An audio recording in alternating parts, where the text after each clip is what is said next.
For Global Business Update, Michael Wilson joins us now from London. Good morning, Michael. Good morning. Good morning. Market sort of, as far as Asia Pacific's concerned, slightly on the downside. It's only because Wall Street's taken a breather, quite honestly. The Nikkei, though, is the standout one, really. It's sort of around about 32,000. Now, again, it's been gaining a lot. We've noted this over the past couple of days. Let me just tell you that its peak was 38,000 points. That was in 1989, during the bubble years of the bubble economy of the Japanese economy as well, the bubble economy of the world, bubble economy of the Japanese. That's where it was then. It's not quite there. The only surprise out of the region, really, apart from the Nikkei holding there, is the Bank of Australia, which has decided to increase its interest rates unexpectedly by 25 basis points, by a quarter of 1%. That's the surprising news. But the markets have taken we can look overnight at what happened when I report to you in the morning about that, but I suspect that they'll probably take that on board. Now, China. This is interesting. This comes from a group of analysts who've been looking at the microchip herb that the US has put on the country. They say that China is actually now involved in, and this comes from the CEO of Nvidia, apart from anybody else. Remember, they just joined the $1 trillion club, and they're saying that China is devoting massive resources to making its own semiconductors. So basically, I think that investors are saying, well, look, US curbs one thing, but it doesn't really matter because China is going to make its own. I'll take you back to Japan, only to comment on the yen. Now, we've got a new governor of the Bank of Japan, as you know. It's about the yen's relatively weak. It's about 140 against the dollar. The last time it got to 150 against the dollar, when it was very weak in September 22 and October and November, you saw a lot of intervention from the Central Bank of Japan, mainly selling dollar reserves to try to boost the yen. And that's suspected what will happen now. I say suspected because they do it very, very quietly. It's only very much after the event that it becomes actually visible. So let's talk about the US. And I did say then, if I may, that they've had a bit of a breather since yesterday. But banks are particularly down because they fear that there may be more regulation on the way. But the standout, and I don't want to be an advertising column for this particular company, but this is Apple.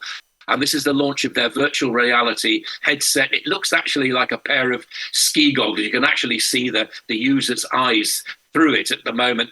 This is the biggest launch since the iPhone. I think it's probably the biggest launch since the iWatch. But there we go. This is very much back. This Apple back to where it was.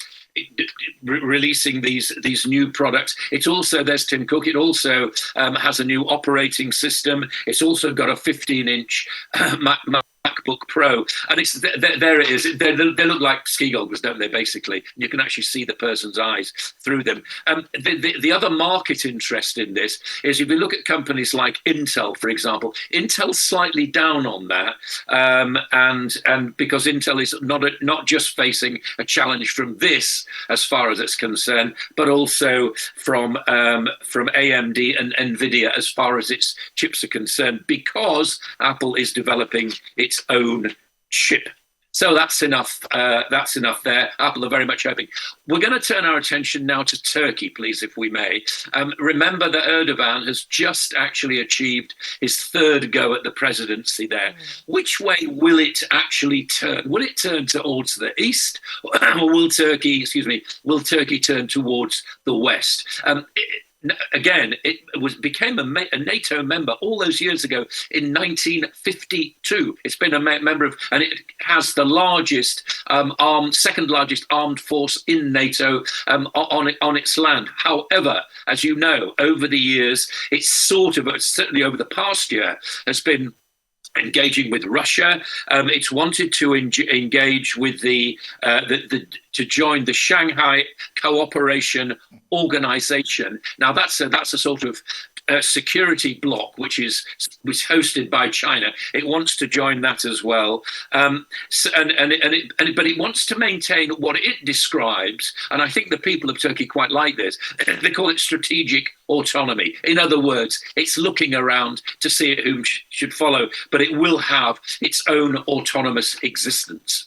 We'll see. Right, EU. They're starting. The funding of startups has dropped dramatically as far as the EU is concerned, particularly in the tech sector. I've got the figures here. I've got about 34% drop in investment there. The idea is that the tech companies are actually looking to protect their revenues rather than and their share of the market at all costs, rather than inventing new things. And US venture capitalists have sort of retreated from the EU tech scene as a result of that. Let me bring you back to the UK. We talked about this yesterday. Rishi Sunak, the Prime Minister, is on a mission, really, a 2-day mission to Washington to talk to Joe Biden. They'll talk about global security. And as I said yesterday, what Sunak wants to do is to increase the role of London, perceived role of London, to put some guardrails around artificial intelligence, AI. Again, how that will work, we wait to see. But the US and the EU are also working on their own systems as well. As far as the CBI is concerned, the boss is that's fighting for its very existence after the various problems that the CBI has actually had. It's having a vote of confidence today. This is very much existential for the CBI. Large sponsors have withdrawn from it. Large companies have withdrawn from it, and there are rivals springing up, particularly from the British Chambers of Commerce, which has traditionally looked after smaller companies. CBI is the big one, and the rest of it, but again, very much fighting for its existence. The UK is actually spending a lot on food. Food prices are rising. British Retail Consortium has noted a large extra spend on food. Shelves are getting emptied. It's going to hit discretionary income. There's no question about this. Food inflation has dropped from 19 to about 15%, but it depends where you are in the country. Food spending up by 9.6%.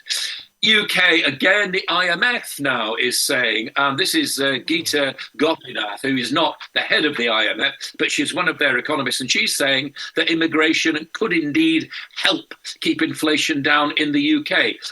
I see where she's coming from with this. I don't think she's going to get much support from the Labour Party about this, because what they want to do if they come into power is to make sure that British employers pay immigrant labour exactly the same as they would pay UK labour. But the weird thing about the economy here is there are still 1 million vacancies. So we'll see how that actually plays out. And finally, this, as far as the UK is concerned, at least, people are noticing their mortgages are increasing a huge amount. The average 2-year fix is up £35 a month. The Bank of England says it's got it under control. I wonder if it has.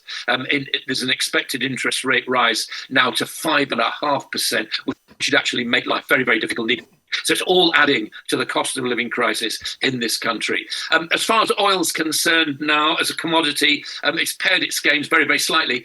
Traders are sort of looking at wondering exactly where OPEC now stands, because it's clear that some of the members of OPEC, we talked a little bit about this on the programme yesterday, don't like the fact that Saudi appears to have acted completely unilaterally and said it's going to cut production by $1 million. Other producers clearly don't like that. They want to produce as much as possible, but Saudi is very, very concerned about the price. And gold was up as a result of the non-farm payroll bumper figures on Friday. But again, that was really about a growing economy. Now people are having second thoughts about that, thinking about inflation, thinking about the next Fed move, and thus the trade in gold is going to be very volatile until we get that decision from the Fed. That is the global view this morning. All right, thank you very much, Michael, for that. A number of issues that you've raised with the global economy, but two things stand out for me. The first one is What is the direction that Turkey is going to go under Erdogan? I think it's third term now.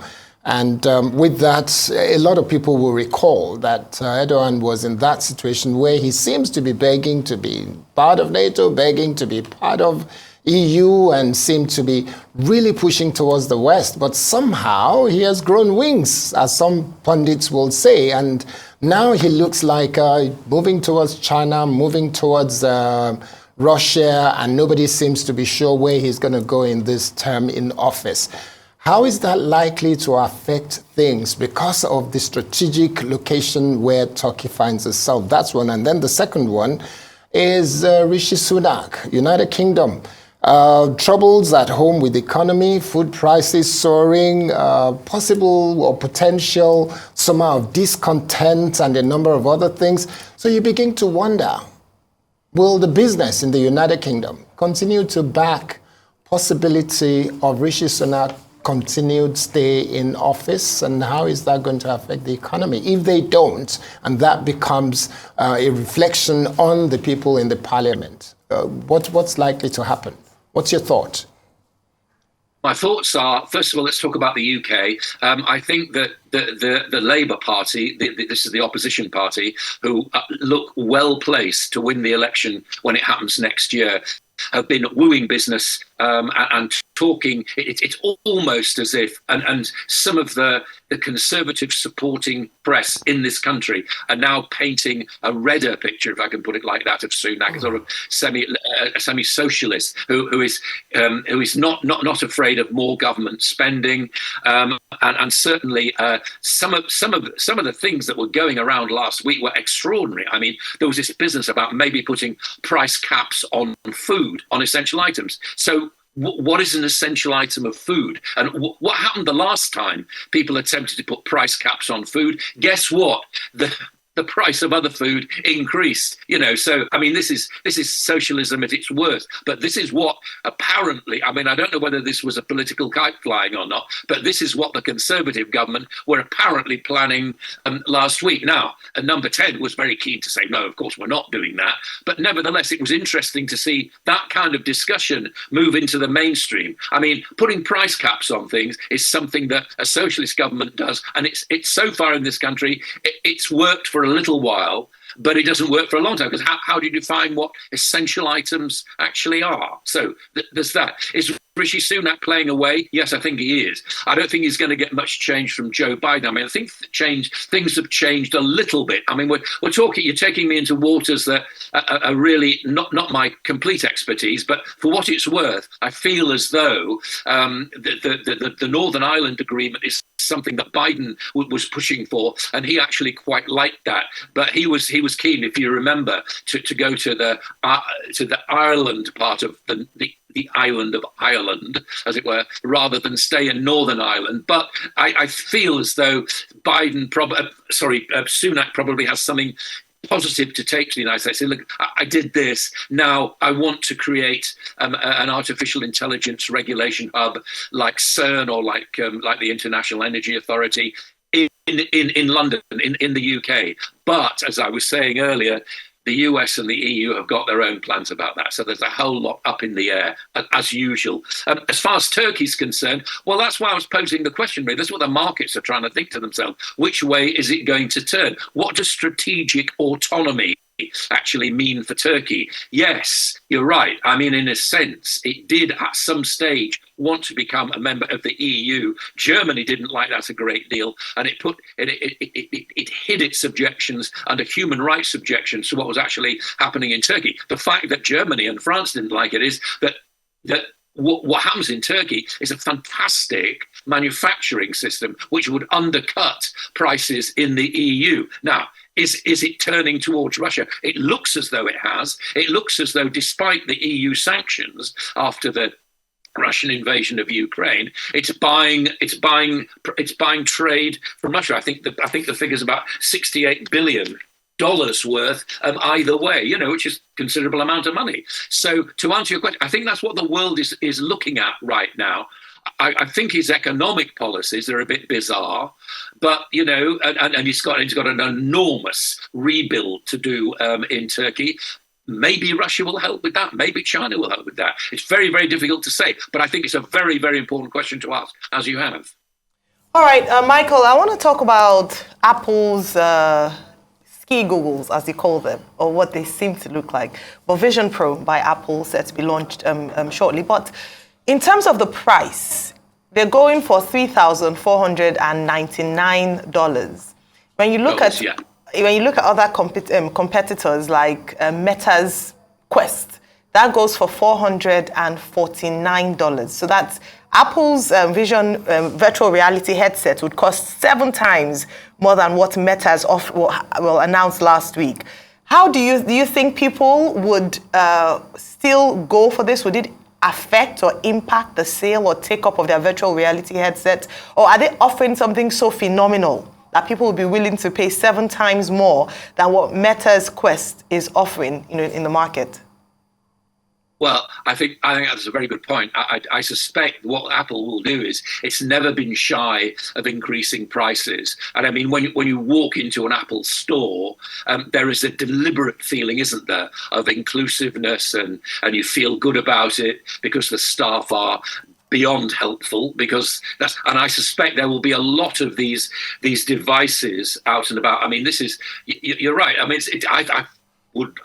presumably I won't buy one. I do find it too expensive. I don't necessarily need that. But I'm not a kid, and I'm not a first time adopter either. And I feel as though that what Apple's betting on is the fact that these actually don't look like those great clunky things that you strap around your head. They do look a bit like ski goggles, and they are, so I'm told, amazingly immersive, and they are virtual reality as well. So it allows you to connect with the world outside at the same time.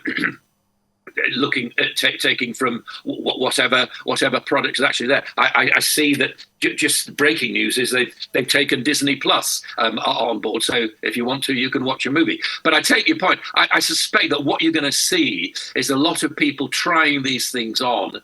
And it's amazing, isn't it, that some people, once they've tried these things on, say, yeah, you know what, I'm going to buy it. But we'll see that, as I understand it, the actual physical launch of this is probably not until September. So I expect we're going to see a lot of advertising and a lot of hands-on experience happening in all the Apple stores around the world. And remember that they have, we've said this before on the program, they've gone to India now and they've opened their 2 big consumer-facing stores there. And I think that those are going to be very, very crucial to the advance of these. But you're absolutely right. They are very, very expensive.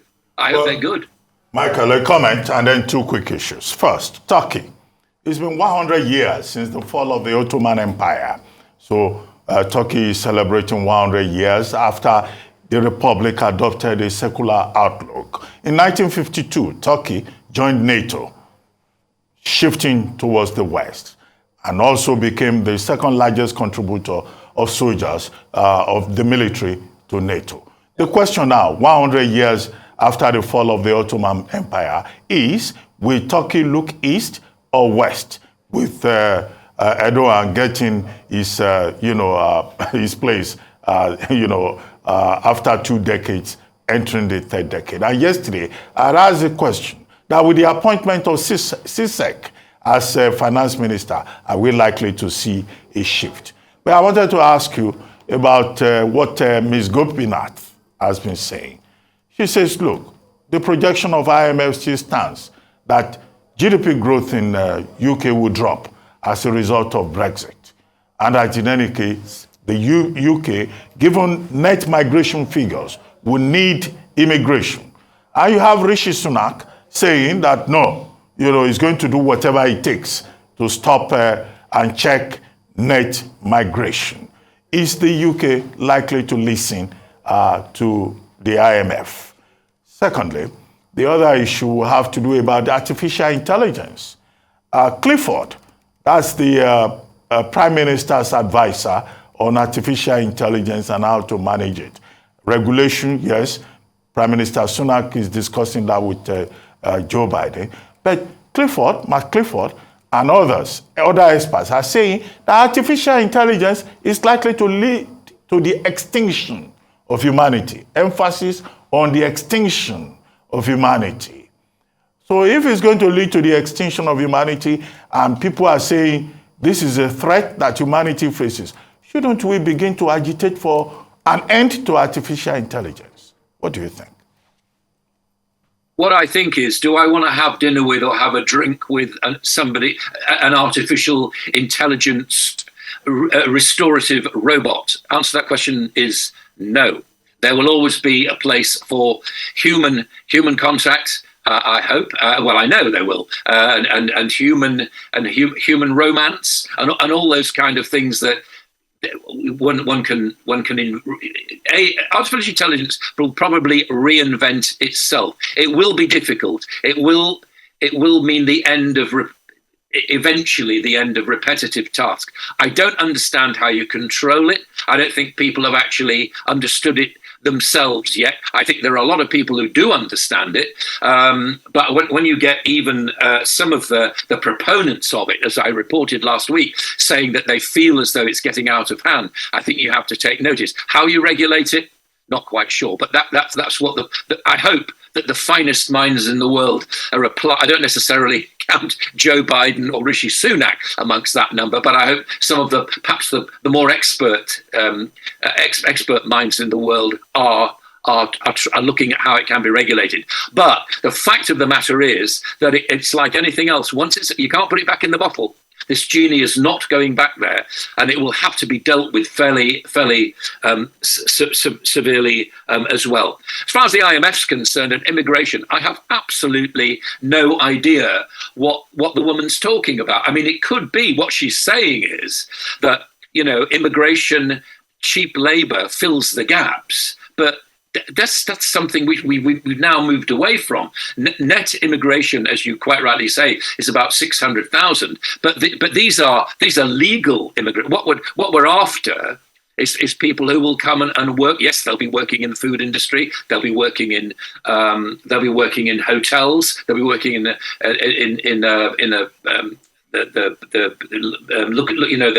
looking after people sort of industries.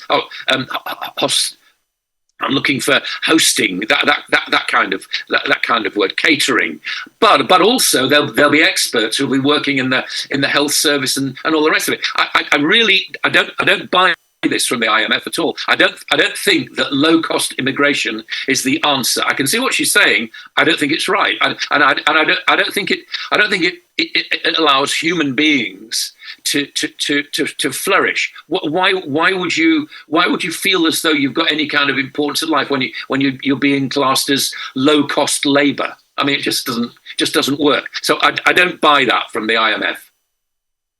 Well, thank you very much, Michael Wilson. We'll move on now to African business stories. It's been revealed that Africa has the least amount of companies that have declared at least $1 billion in revenue compared to other continents. So how can Africa produce more of these companies? A private-public sector panel discussion at the African CEO Forum in Abidjan, Côte d'Ivoire, debates the issues. Arise business correspondent Rotus Odiri moderates the panel, and here are some excerpts. The issue for me, small again, with batteries, EV, electric batteries, manganese is the top 5 producer in the world. 2 in the continent, in the world. 2 are in Africa, South Africa and Gabon. Can we just do small, simple things? Put the record. How much are you exporting, South Africa? How much are you exporting? Because between the two of us, we could control the global market. We can't do small things like that. Small, not big. You just mentioned the South African rand. You mentioned purchasing a car and having to make a contribution to the African Union. Would this growth be, for these companies, easier if we had a single currency? What do you four think about? Oh, you don't want to talk about it. You're folding your arms and looking at the sea. No, you know. Okay. Is anyone going to touch that? If we had a single currency across the continent. At some point, either we come together to have a single currency, that we can use and trade easily among ourselves. By the way, the AFCTA will not work without it. That's the truth. So we can talk about it all we want. The 54 countries, if we do not have it, we will fail.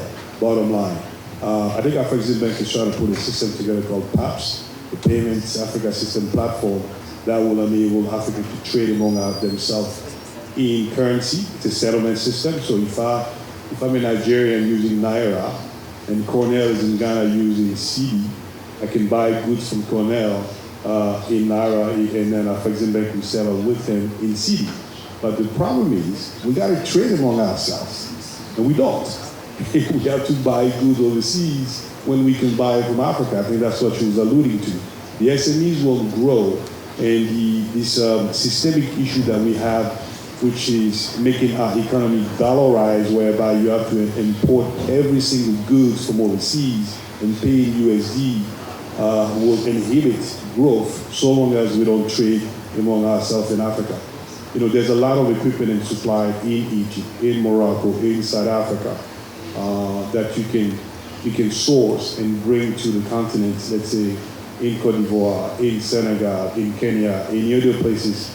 You know, if you're looking for a telco company, you don't need to go overseas. This guy knows something about telcos, right?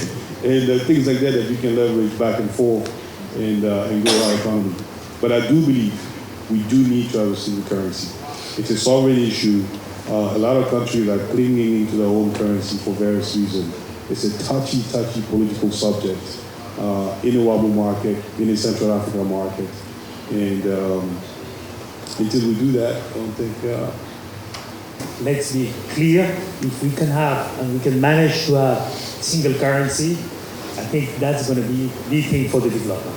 Nevertheless, the road is still long, it's straight, but it's very steep. And we have other priorities before, I think. First, we have to trade between us together. Secondly, we have to solve problem of transport, logistics, even something which is amazing, to travel from East to West Africa. It's sometimes easier to go via Europe. I mean, come on, let's be serious. So, I mean, let's solve those priorities, visa priorities, transport priorities, trade priorities first, and then we'll go to Disneyland single currency. We love that. But this is inshallah for the moment. But to grow internationally, you need really to be extra good in what you do, because you are competing with the best. So we have focused on excellence and profitability. Profitability is very important because it allows you to attract capital, and most of those capital are talking about millions of US dollars, hundreds of millions, so they are not found easily on the continent. We are a company which has some constraints, but very good ones. I can't recruit non-Africans. No, I have to train them. So this is, I think, very important. We should not race to 1 billion just by recruiting people around. We have to train our own. So we have, for example, devote 2% of our profit to training. This is very important. So I wish everyone should do it in this room. 2% of your profit to training of your staff and anyone, not only your staff, anyone in the continent. We have programs where we train more than 1,000 very young people every year. I'm back to Africa, nowhere else, where we don't have much of a private sector. I think we need to, it's not big, it needs to grow in size. If you have a government and you have governments who are not actively watching what's happening in your economy, you're going to be in trouble. So I'll take the Africa Free Trade Agreement, wonderful thing. But if you're not thinking about what's the value added that's made in Africa, vis-a-vis what's imported into any country, you can end up lying to yourself and telling yourself that you get value added exports that are running around the continent, yet all of us are doing is taking Chinese products, just relabeling in the one country and then passing them on. That deindustrializes us, it helps us in no way. So one of the things that we've all got to seriously think about is the tariffs. And it's a tariff wall around how, as Africa, we give each other an opportunity to develop. I'll get back. I mean, if you look, it's, with due respect, in a network sector, it's easy to get to $1 billion. In manufacturing, it is bloody hard to get there. It's hard to get to $100 million. And that's why, for me, it's about if we are going to be able to redevelop, to industrialize on the continent. We've got this new opportunity now with renewables, right enough. We've got most of the minerals that are required. But it doesn't happen if you do not have active support. Mostly, we all need logistics. Who's going to invest in rail? I can talk about this coming from South Africa, where we have to deal with small, medium enterprises and small miners who are coming into the sector. They barely have enough money to fund their mining operations. They don't have money to build a railway line or to co-invest with us in developing expansion of capacity, as we often have to do. Government definitely has a role in that place. Where's the role? I suppose it's around regulation. It's around policies that enable access to funding is a big issue. And I think that to keep our customer, to make sure that they're happy with us, give them the right value, secondly, give them the right product and services, and with an efficient quality of service. Let's respect our customer. This is key. Let's give them in Africa best of breed technology, best of breed product. Let's not be behind in Africa. Let's wait that United States launch 5G and we wait 10 years to have 5G. No, we must be ahead of the curve. When United States launch 5G in June, we must launch it in May. This is very important. Let's respect our customer. Thank you very much. Point well made. Arise correspondent Rotus Oduri, they are moderating a session at the Africa CEO Forum in Abidjan, Côte d'Ivoire. Also, Bois Cement PLC and the International Finance Corporation, IFC, announced a major deal at the ongoing African CEO Forum in Abidjan, Côte d'Ivoire. The IFC made its largest ever investment in northern Nigeria, providing a $500 million financing package alongside African and European partners to Bois Cement PLC to help the company part finance and develop 2 new energy-efficient cement production lines that will create up to 12,000 direct and indirect jobs. The issue for me, small again, with batteries, EV. Thank you. Okay, the Africa CEO Forum, founded by Joan Afrique in partnership subsequently with the IFC and the World Bank to promote investment in Africa, to provide an opportunity for intellectual exchange and interaction among Africans, African investors, entrepreneurs.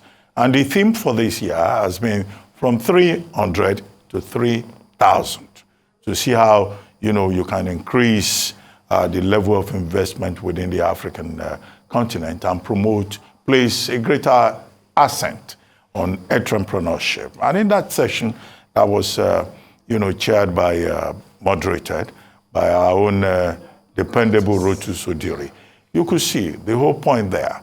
How do we grow investment in Africa, grow business? How many African businesses are within the $1 billion range in Africa? But there was a gentleman there who was making the point about the challenges. Transportation, for example. In spite of all the things that have been said theoretically about integration, transportation has been a problem. The gentleman said, look, for you to in fact move from one part of Africa to the other, you are better off going through Europe. You have to go to France first to land in a former African colony. These are some of the things, the whole idea of integration that the African Continental Free Trade Agreement is supposed to address. The Trans-African Highway, either it is West African or it is within the East African range. The other thing also is about the ease of doing business in African countries. The other thing also is clearly about policy consistency. But more importantly, it is about leadership. Are African leaders themselves committed to those ideas, ideals, policies that they espouse? Do they even have a proper understanding? And when we have African countries engaging, whether it is with Japan under TICAD, or with France under the auspices of the France-Africa Summit, or with the Americans, or with any other, outposts, continental outposts, do we have the capacity to negotiate properly? As we have seen in the problem with the Chinese debt diplomacy that has created problems in Djibouti, in Zambia, and even in Ghana. So these are the issues. So leadership recruitment ultimately could feed into this attempt to grow trade, develop integration, promote cooperation within the African continent. That's the way I see it. In other words, however, You know, the idea of having a conversation around the issues is useful. But it will be more useful if it does not end up as a talk shop. Yeah. Absolutely. I mean, just like you mentioned, we did talk to Rotus himself yesterday, and he said that yesterday, being the opening day, there'll be high-level conversations, and I'm glad that at the very forefront of that is talking about how we can, you know, have better companies who are making over $1 billion in revenue in Africa.